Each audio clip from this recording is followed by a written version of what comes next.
चला आज मठीवर जायचं आहे. काय आहे मठी? नमस्कार मित्रांनो, मी सागर पाटील व्लॉग्स या यूट्यूब चॅनलला आपले भरभरून स्वागत आहे. मित्र हो, आज मी तुम्हाला मठीवर नेणार आहे. म्हणजे आपण तुम्हाला 2 व्हिडिओमध्ये पाहिलेच असेल. तर काय आहे मठी?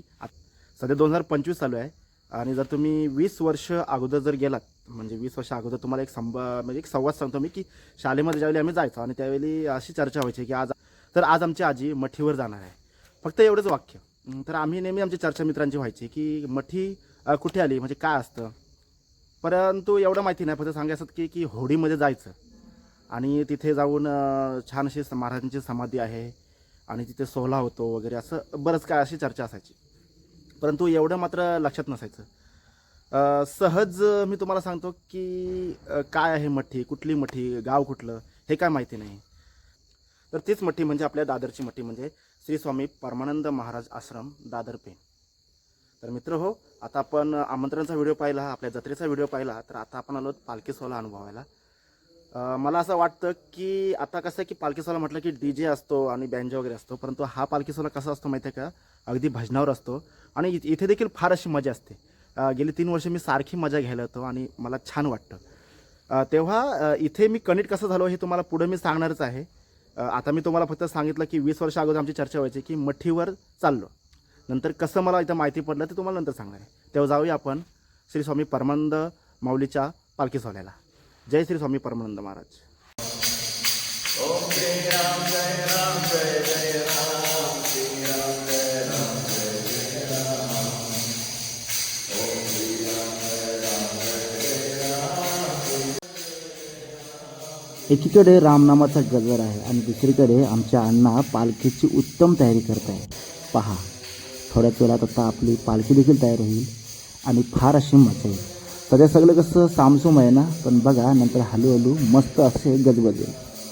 आताच आपण मंदिरातून जाऊन आलो. मंदिरात आपल्या श्रीरामाचा गजर चालू आहे, म्हणजे श्रीराम जय राम जय जय राम. मस्त वाटतं. आणि आपण जर बघितलं तर तिथे अण्णा पण पालखीची तयारी करत आहेत. आता पालखी सोहळा म्हटला की तिथे महाप्रसाद येतोच. जाऊया, कारण कसं आहे की ह्यावेळी आपण जास्त फोकस म्हणजे महाप्रसाद बनवणाऱ्यांवर केलेला आहे, कारण अशी गोष्ट कुठे मिळत नाही आणि फार मोठं पुण्याचं काम आहे, तर ते आपल्याला बघायला जायचं. आपण आता श्री स्वामी धर्मानंद स्वामींच्या मंदिराच्या पाठीमागे आहोत आणि तिथे महाप्रसाद बनवण्याचं काम चालू आहे. खऱ्या अर्थाने आपलं कसं एक मोठं असं कुटुंब आहे आणि या मोठ्या कुटुंबाला जेवणाची फार गरज असते. एक दिवस देऊया. आजकाल बाहेरच्या लोकांना भाजी देतात, भाजी टाकून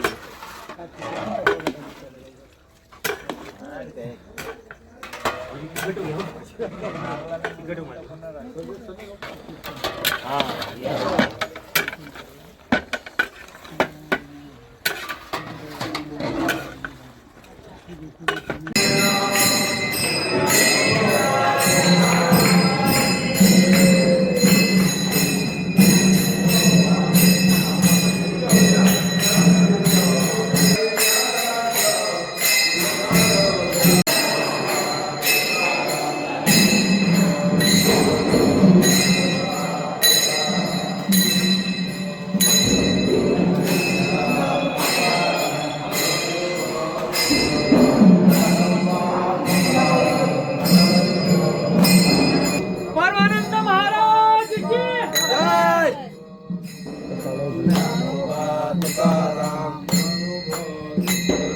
ज्ञानोबा तुकाराम.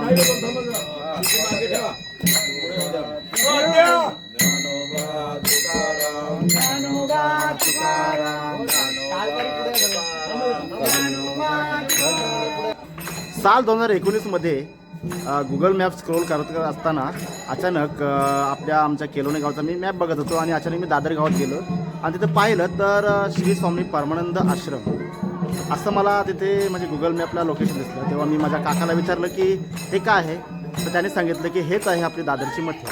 मग त्यांनी माहिती काढून वगैरे बघितलं की तिथे डायरेक्ट गाडी जाते आणि विशेष म्हणजे मी 2019लाच मी गाडी शिकलो होतो. गाडी घेऊन थेट महाराजांच्या आश्रमात आलो. आश्रम पाहिलं, खूप छान. आणि कसं आहे, मी निसर्गप्रेमी असल्यामुळं तिथला असणारा निसर्ग भावला, आध्यात्मिकता तिथे भावली तेवढी आणि मस्त वाटलं. आता हा सोहळा आपण एन्जॉय करूया. आपली पालखी निघत आहे.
परमानंद बोला.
श्रीरामाचे भजन करा परमानंद बाबा येते घरा. श्रीरामाचे भजन कर श्रीरामाचे भजन करा परमानंद. श्रीरामाचे स्वामी येते घरा. ओम श्रीराम जय राम जय जय राम. श्रीराम जय राम जय जय राम. ओम श्रीराम जय राम जय जय राम. श्रीराम जय राम.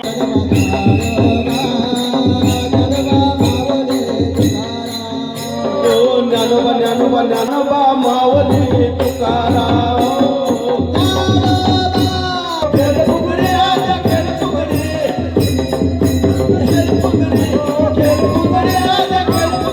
भजने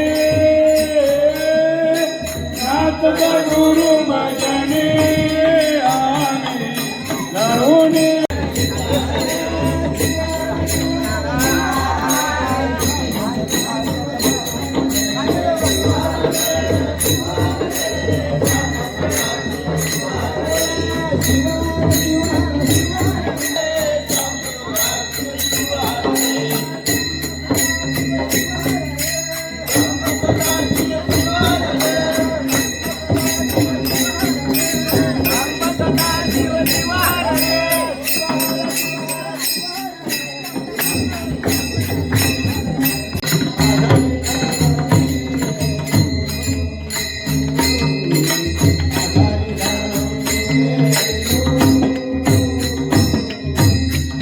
वेणू अधरी धरुणी वेणू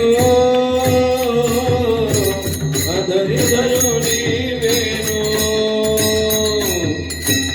अधरी धरुणी वेणू वेणू अधरी धरुणी वेणू.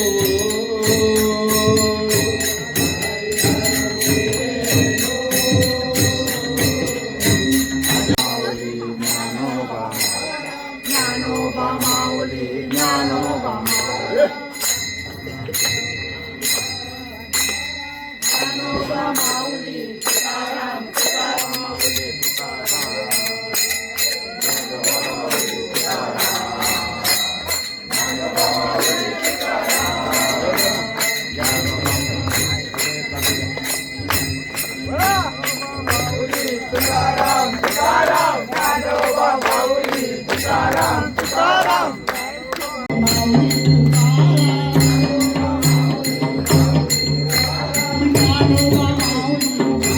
तुकाराम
हबप चंदनखेडे महाराज. त्यांना बघून खूप छान वाटत होतं.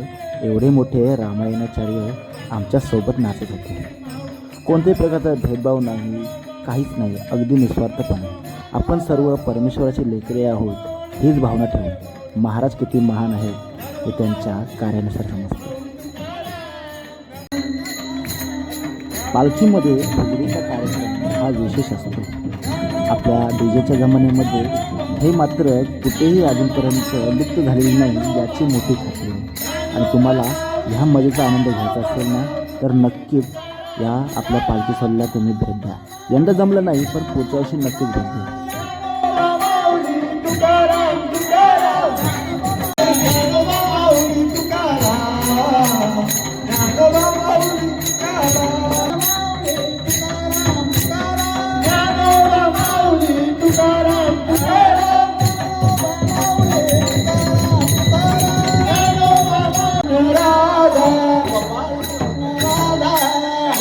कृष्ण राधा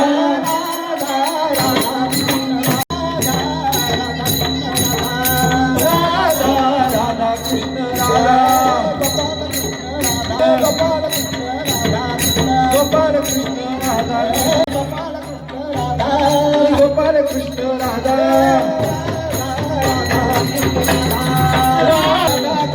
राधा कृष्ण गोपाल कृष्ण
उजव्या पायावरती आपला डावा पाय ठेवलेला होता.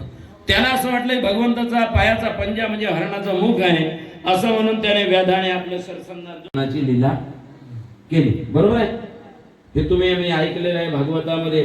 बरोबर. आता तुम्ही मला सांगा नाही का निदान करण्याची लीला करण्याचं काही कारण नाही. आणि पाय फुटला तरी मरण नाही. आमठ्यानं मरण का अंगठ्यानं मृत्यू संभवतो.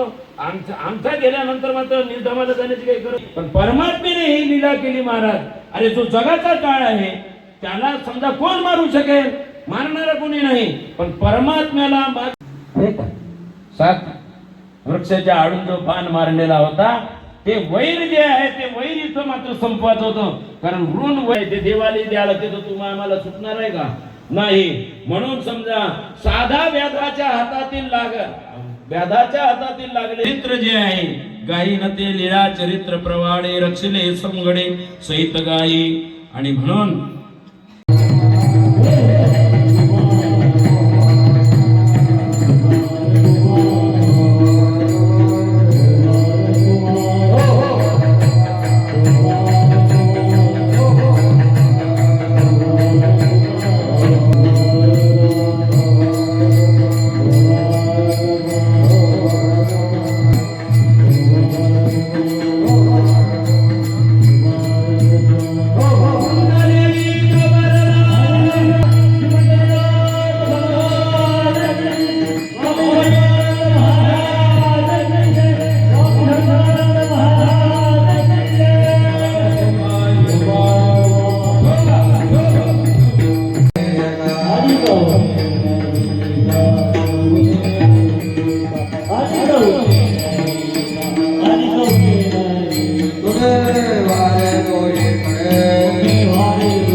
हरीचा ताला गोड झाला गोपाळाने गोड केला. हरीचा ताला गोड झाला गोपाळाने गोड केला.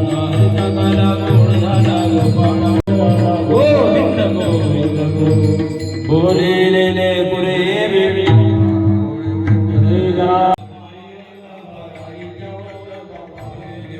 आपली दत्त जयंती झाली की चतुर्थीपासून हा समाधी महोत्सव चालू होतो. म्हणजे 7 दिवसाचा सप्ताह आणि 8व्या दिवसाला काला. तर मित्र हो, आपल्या चतुर्थीपासून ते दशमीपर्यंत हा सोहळा असतो. तेव्हा नक्कीच भेट द्या. आणि विशेष म्हणजे हा आपल्या मार्गशीर्ष महिन्यात असतो. तेव्हा मिळूया लवकरच एका नव्या व्हिडिओमध्ये. तोपर्यंत सर्वांना जय परमानंद महाराज.